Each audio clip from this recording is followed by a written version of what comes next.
Petit veston avec des barres comme ça, là. Ils chantaient des chansons. D'ailleurs, il y en a une qu'on chante dans le spectacle. Je suis le pensionneur des lilas, le gars qu'on croise et qu'on ne regarde pas. Je vis au cœur de la planète, j'ai dans la tête. Tu vois, genre? Il était très dondi, là, tu sais, chanteur, comme s'il bougeait un petit peu comme ça. Il bougeait la tête de même, là, avec un petit style. Oui, exactement comme tu fais.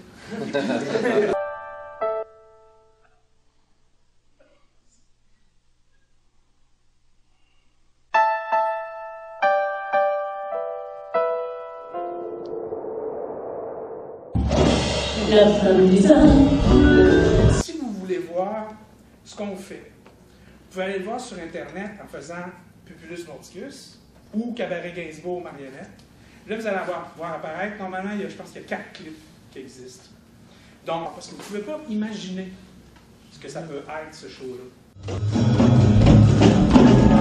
Je bois à trop forte dose, je vois les éléphants roses.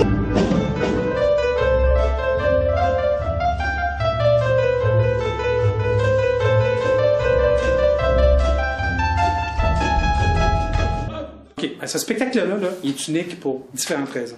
D'une part, c'est, comment dire, un numéro du théâtre, oui, mais il y a de la variété là-dedans. C'est-à-dire que c'est un orchestre qui joue et chante des chansons de Gainsbourg, mais il y en a 17, et c'est 17 petits numéros, tous théâtralisés, avec des marionnettes, non, des objets aussi, des fois.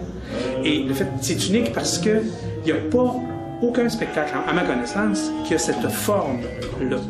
Et les gens, habituellement, quand ils voient ce spectacle-là, ce qu'ils font, c'est qu'ils reçoivent ça et ils sont étonnés de l'inventivité qu'il y a dans ce spectacle-là. Le spectacle qui a été conçu par Martin Genet, metteur en scène, mais qui a été aussi nourri par les talents de chacun des interprètes. Il y a un côté très festif à ce spectacle-là, c'est-à-dire qu'on n'a pas le choix de comme taper du pied, sourire, être ému, passer par toute une gamme d'émotions.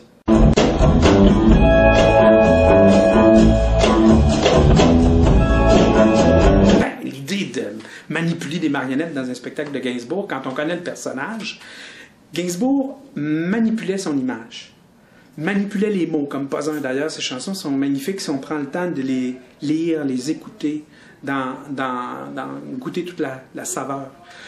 Il manipulait les médias. Il manipulait aussi les gens qui étaient autour de lui, les femmes qui ont été avec lui, même s'il était plein parfois de tendresse pour elles, même si, avec Jane, par exemple, il a vécu, selon lui, la seule partie heureuse de sa vie, vraiment totalement. Mais il manipulait sans cesse. C'était un grand manipulateur. Alors pour nous, c'était comme naturel d'y rendre l'appareil et de le manipuler.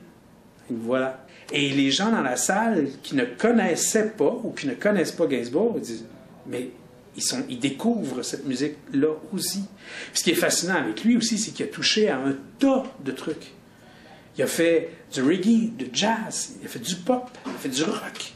Il a fait même un opéra rock, qui est peu connu, mais il a fait ça quand même. Ne pas le connaître, c'est pas une raison pour pas aller au spectacle. Alors, absolument pas. Non, d'ailleurs, c'est la curiosité qui devrait amener à ce théâtre-là. D'ailleurs, on n'essaie pas d'aborder sa chanson, son œuvre de façon très intellectuelle. C'est pas ça l'idée. C'est d'en retrouver tout le côté festif, toute la fête, toute l'émotion, tout ce qu'il y a là-dedans qui peut nous transporter. Parce que sa musique est loin d'être banale.